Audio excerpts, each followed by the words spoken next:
ओम शांति। आज 28 दिसंबर 2024 के बाबा के अनमोल मधुर महावाक्य सुनेंगे। आज की मुरली में बाबा ने बहुत सुंदर तरीके से 3 मत को स्पष्ट किया है। एक है ईश्वरीय मत, दूसरा है दैवी मत और तीसरी है मनुष्य मत। तीनों में क्या अंतर है? तो बाबा कहे ईश्वरीय मत से तुम ऊंचते ऊंच देवता बनते हो। ईश्वरीय मत पर चलने से सर्व खजानों से संपन्न होते हो। ईश्वरीय मत पर चलने से बाप से पूर्ण वर्षा ले लेते हो। दैवी मत अर्थात स्वर्ग में जो मत प्राप्त होती है, उसकी भी नींव तो यहां से ही पड़ती है कि बाप की श्रीमत पर चल करके ही वो देवी देवता बने हैं, तो वहां एक दूसरे को सुख देते हैं। दैवी मत पर चलने से एक दूसरे को सुख देते हैं, सुख अनुभव होता है। और बाबा कहे मनुष्य मत आसुरी मत है, गिरने लगते हैं। जितना जितना मनुष्य मत पर चलते जाते हैं, गिरते जाते हैं और इस तरह से गिरते गिरते एकदम पतित असुर बन जाते हैं। तो बाबा कहे ये तीनों मत को अच्छी तरह से समझना है। सुनते हैं आज के बाबा के अनमोल मधुर महावाक्य। ओम शांति। मीठे बच्चे, बाप आए हैं तुम्हें सर्व खजानों से माला माल बनाने। तुम सिर्फ ईश्वरीय मत पर चलो, अच्छी रीति पुरुषार्थ कर वर्षा लो। माया से हार नहीं खाना, माया से हार नहीं खाओ। आज की मुरली से प्रश्न है, ईश्वरीय मत, दैवी मत और मनुष्य मत में कौन सा मुख्य अंतर है? उत्तर, ईश्वरीय मत से तुम बच्चे वापस अपने घर जाते हो, फिर नई दुनिया में उच्च पद पाते हो।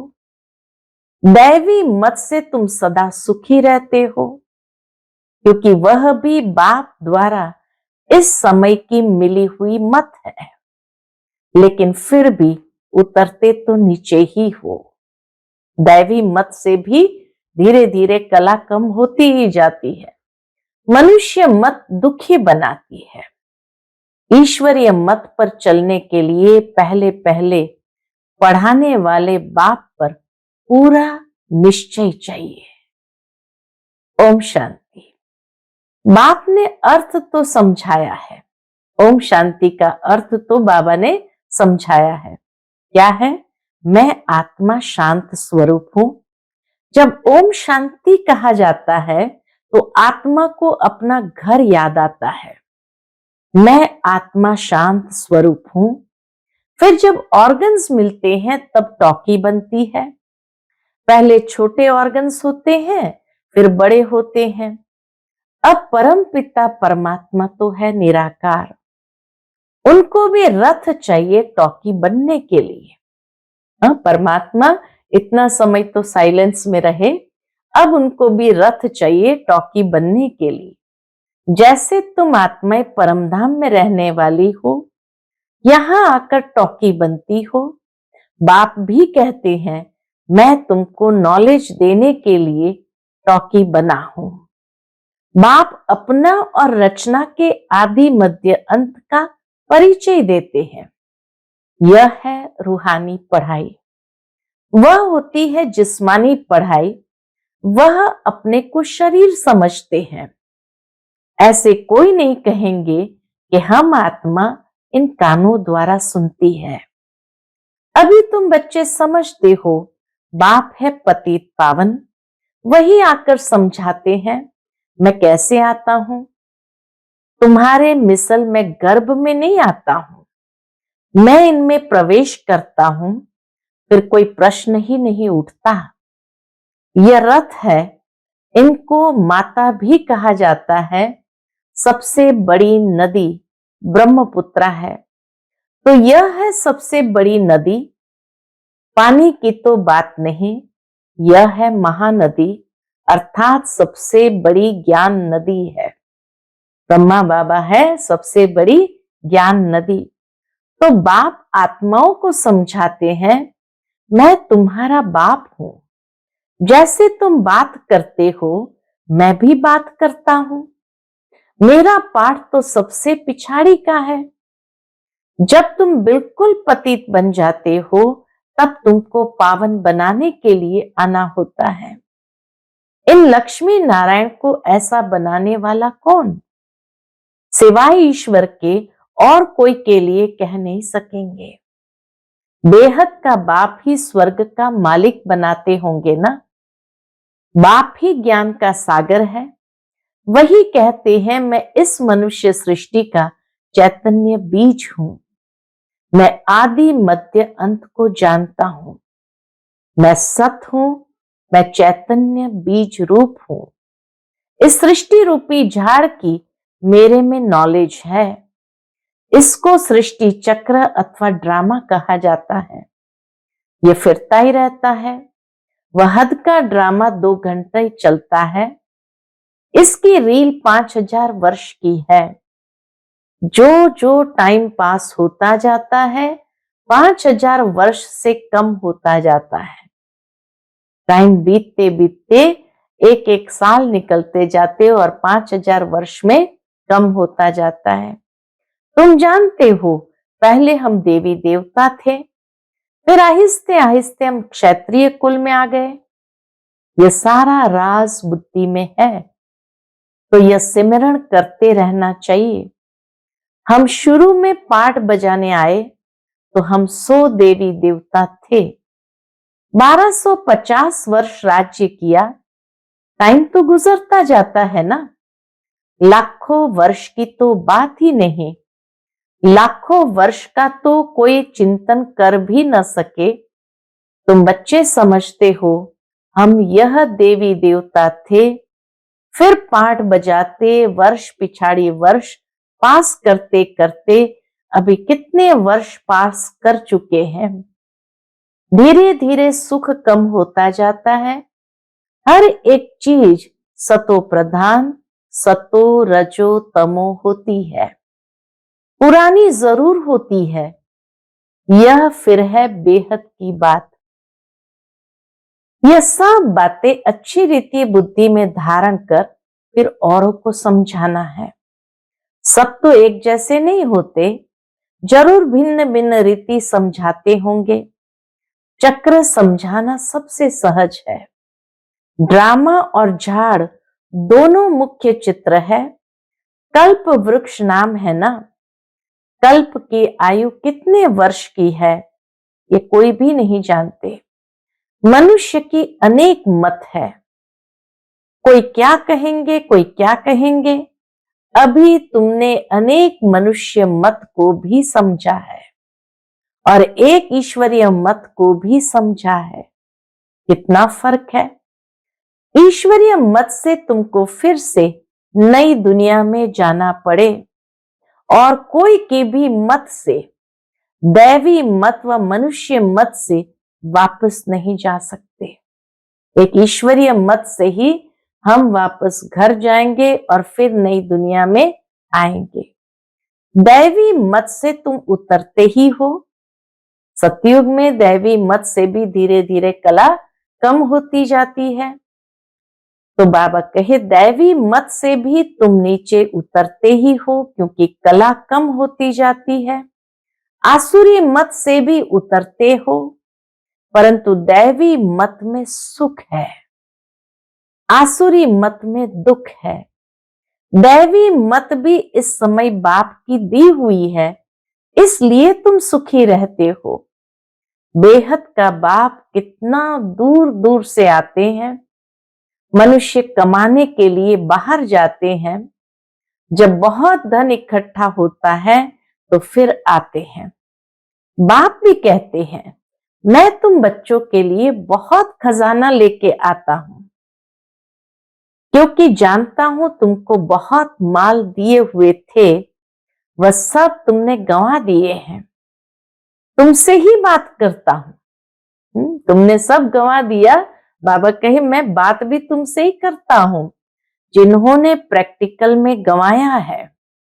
5000 वर्ष की बात तुमको याद है ना? कहते हैं हाँ बाबा, 5000 वर्ष पहले आपसे मिले थे, आपने वर्षा दिया था। अब तुमको स्मृति आई है, बरोबर बेहद के बाप से बेहद का वर्षा लिया था। बाबा, आपसे नई दुनिया की राजाई का वर्षा लिया था। बच्चे बाबा से कहते, बाबा आपसे नई दुनिया की राजाई का वर्षा लिया था। अच्छा, फिर पुरुषार्थ करो। ऐसे नहीं कहो बाबा माया के भूत ने हमको हरा दिया। देह अभिमान के बाद ही तुम माया से हारते हो। देह अभिमान के बाद ही हार खाते हो। लोभ किया, रिश्वत खाई, लाचारी की बात और है। बाबा जानते हैं लोभ के सिवाय पेट पूजा नहीं होगी।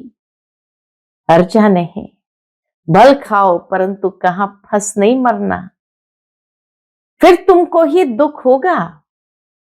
कर्म का हिसाब किताब तो है, चाहे रिश्वत लिया, लाचारी है, लोभ के वशीभूत होकर के लिया, लेकिन बाबा कहे जब फंस मरते फिर भी तुमको ही दुख होगा।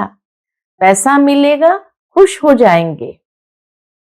कहा पुलिस ने पकड़ लिया तो जेल में जाना पड़ेगा।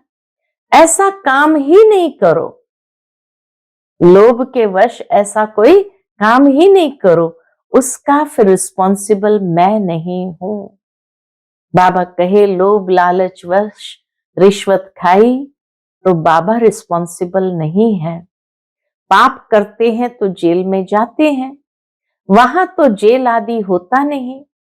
तो ड्रामा के प्लान अनुसार जो कल्प पहले तुमको वर्षा मिला है, 21 जन्म लिए वैसे ही फिर लेंगे। सारी राजधानी बनती है, गरीब प्रजा, शाहूकार प्रजा, परंतु वहां दुख होता नहीं। वहां भले अंतर है, गरीब प्रजा शाहूकार प्रजा, परंतु वहां दुख नहीं होता है, या ये भेद दुखी नहीं करता है। ये बाप गारंटी करते हैं। सब एक समान तो बन न सके। सूर्यवंशी चंद्रवंशी राजाई में सब चाहिए ना। बच्चे जानते हैं कैसे बाप हमको विश्व की बादशाही देते हैं, फिर हम उतरते हैं। स्मृति में आया ना, स्कूल में पढ़ाई स्मृति में रहती है ना, यहां भी बाप स्मृति दिलाते हैं। ये रूहानी पढ़ाई दुनिया भर में और कोई पढ़ा न सके। गीता में भी लिखा हुआ है मन मना भव, इसको महामंत्र, वशीकरण मंत्र कहते हैं, अर्थात माया पर जीत पाने का मंत्र। माया जीते जगत जीत। माया 5 विकारों को कहा जाता है। रावण का चित्र बिल्कुल क्लियर है। 5 विकार स्त्री में है, 5 विकार पुरुष में। इनसे गधा अर्थात टट्टू बन जाते हैं, इसलिए रावण के सिर पर गधे का ताज होता है। तो बाबा कहे इनसे गधा अर्थात टट्टू बन जाते हैं, इसलिए ऊपर में गधे का शीश देते हैं। अभी तुम समझते हो, ज्ञान बिगर हम भी ऐसे थे। बाप कितना रमणीक रीति बैठ पढ़ाते हैं। वह है सुप्रीम टीचर। उनसे जो हम पढ़ते हैं वह फिर औरों को सुनाते हैं। पहले तो पढ़ाने वाले में निश्चय कराना चाहिए। बोलो बाप ने हमको ये समझाया है, अब मानो न मानो, ये बेहद का बाप तो है ना। श्रीमत ही श्रेष्ठ बनाती है, तो श्रेष्ठ नई दुनिया भी जरूर चाहिए ना। अभी तुम समझते हो हम किचड़े की दुनिया में बैठे हैं, दूसरा कोई समझ न सके। वहां हम बहिष्ठ स्वर्ग में सदा सुखी रहते हैं, यह नरक में कितने दुखी है। इसको नरक कहो व विषय वैतरणी नदी कहो, पुरानी दुनिया छीछी है, पुरानी दुनिया छीछी है। अभी तुम फील करते हो कहां सतयुग स्वर्ग और कहां कलयुग नर्क। स्वर्ग को कहा जाता है wonder of the world, Treta को भी नहीं कहेंगे, wonder of the world Treta को भी नहीं कहेंगे। यहां इस गंदी दुनिया में रहने में मनुष्य को कितनी खुशी होती है। विष्टा के कीड़े को ब्रह्मणी भू भू कर आप समान बनाती है। तुम भी किचड़े में पड़े हुए थे, मैंने आकर भू भू कर तुमको कीड़े से अर्थात शूद्र से ब्राह्मण बनाया है। अभी तुम डबल सिरताज बनते हो तो कितनी खुशी रहनी चाहिए। पुरुषार्थ भी पूरा करना चाहिए। बेहद का बाप समझाने तो बहुत सहज देते हैं, दिल से लगता भी है। बाबा सच सच कहते हैं। इस समय सभी माया के दुबन में फंसे हुए हैं। बाहर का शो कितना है, बाबा समझाते हैं, हम तुमको दुबन से आकर बचाते हैं, स्वर्ग में ले जाते हैं। स्वर्ग का नाम सुना हुआ है, अभी स्वर्ग तो है नहीं, सिर्फ ये चित्र है। ये स्वर्ग के मालिक कितने धनवान थे, भक्ति मार्ग में भल रोज मंदिर में जाते थे, परंतु यह ज्ञान कुछ नहीं था। अभी तुम समझते हो भारत में यह आदि सनातन देवी देवता धर्म था। इन्हों का राज्य कब था यह किसको पता नहीं है।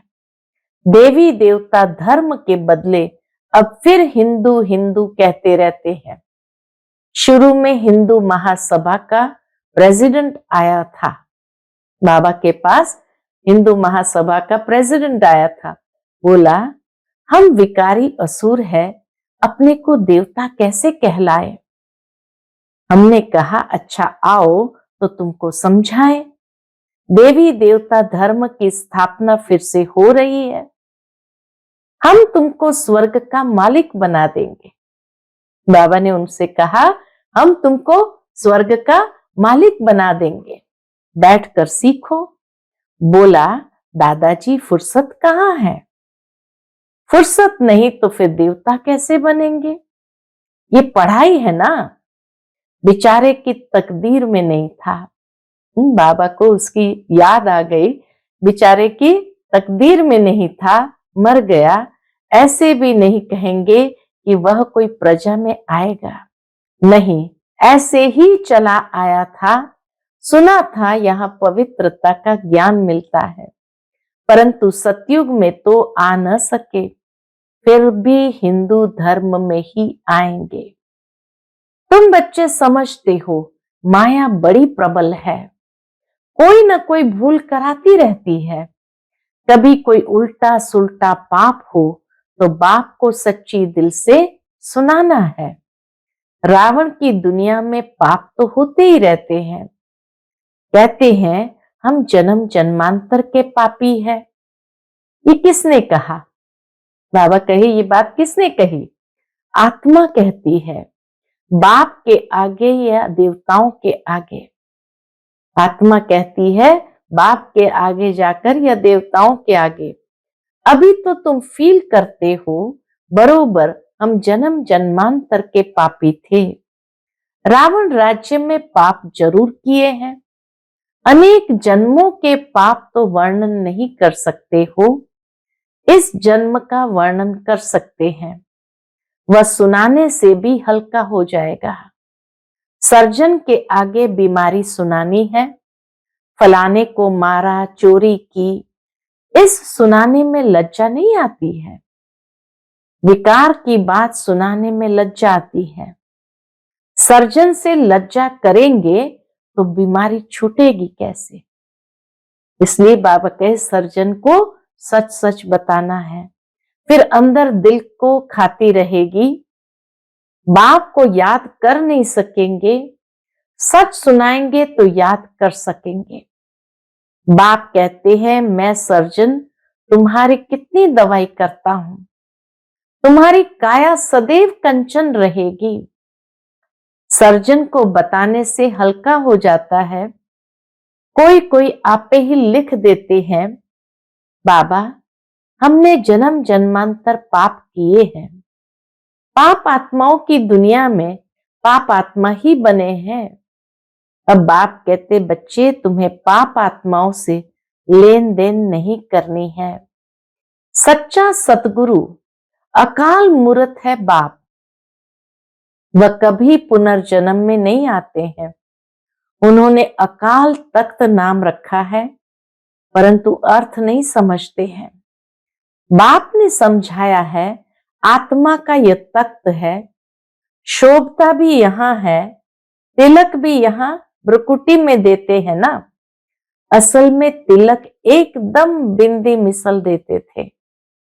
अभी तुमको अपने को आपे ही तिलक देना है।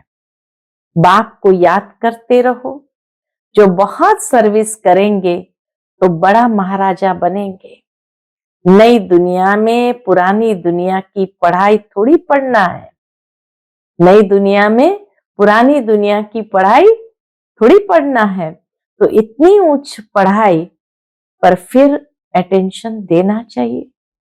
बाबा इतनी ऊंची पढ़ाई पढ़ाते हैं तो बाबा कहे उस पर अटेंशन देना चाहिए। यहाँ बैठते हैं तो भी कोई का बुद्धि योग अच्छा रहता है, कोई का कहां कहां चला जाता है। कोई 10 मिनट लिखते हैं, कोई 15 मिनट लिखते हैं। जिसका चार्ट अच्छा होगा उनको नशा चढ़ेगा। बाबा इतना समय हम आपकी याद में रहे, 15 मिनट से जास्ती तो कोई लिख नहीं सकते। बुद्धि इधर उधर भागती है। अगर सब एक रस हो जाए तो फिर कर्मातीत अवस्था हो जाए। बाप कितनी मीठी मीठी लवली बातें सुनाते हैं। ऐसे तो कोई गुरु ने नहीं सिखाया। गुरु से सिर्फ एक थोड़ी सीखेगा, गुरु से तो हजारों सीखे ना। सतगुरु से तुम कितने सीखते हो? यह है माया को वश करने का मंत्र। बाबा की याद है, माया को वश करने का मंत्र। माया 5 विकारों को कहा जाता है। धन को संपत्ति कहा जाता है। लक्ष्मी नारायण के लिए कहेंगे, इन्हों के पास बहुत संपत्ति है।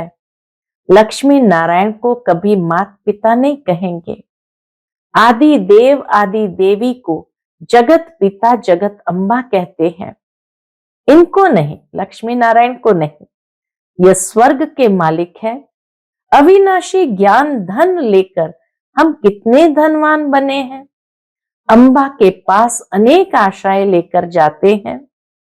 लक्ष्मी के पास सिर्फ धन के लिए जाते हैं और कुछ नहीं। तो बड़ी कौन हुई, ये किसको भी पता नहीं। अम्बा से क्या मिलता है, लक्ष्मी से क्या मिलता है?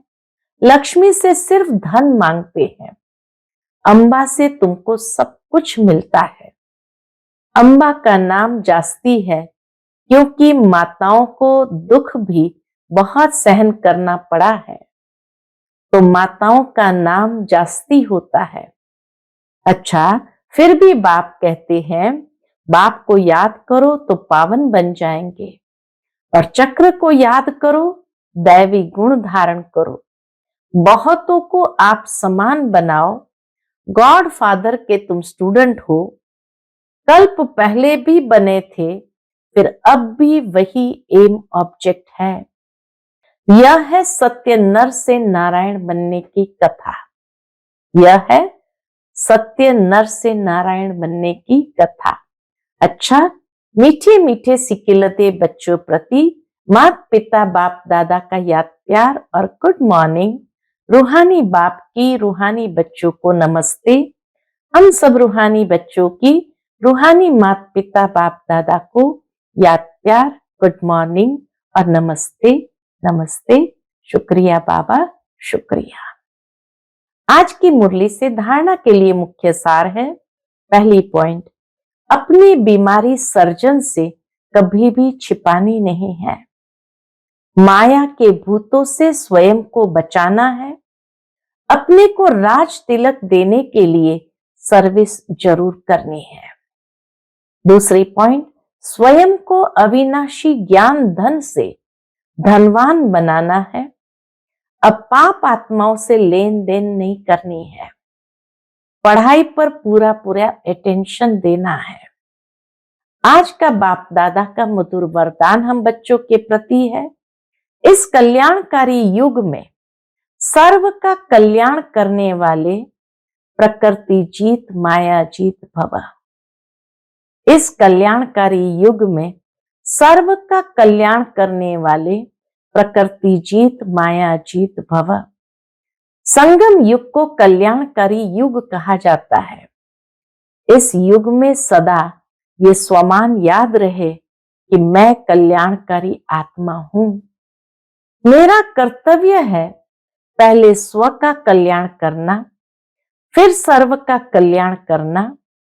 मनुष्य आत्माएं तो क्या, हम प्रकृति का भी कल्याण करने वाले हैं, इसलिए प्रकृति जीत माया जीत कहलाते हैं। जब आत्मा पुरुष प्रकृति जीत बन जाती है तो प्रकृति भी सुखदाई बन जाती है। प्रकृति व माया की हलचल में आ नहीं सकते, उन्हों पर अकल्याण के वायुमंडल का प्रभाव पड़ नहीं सकता। आज का स्लोगन है, एक दूसरे के विचारों को सम्मान दो तो माननीय आत्मा बन जाएंगे। एक दूसरे के विचारों को सम्मान दो तो माननीय आत्मा बन जाएंगे। अच्छा, ओम शांति।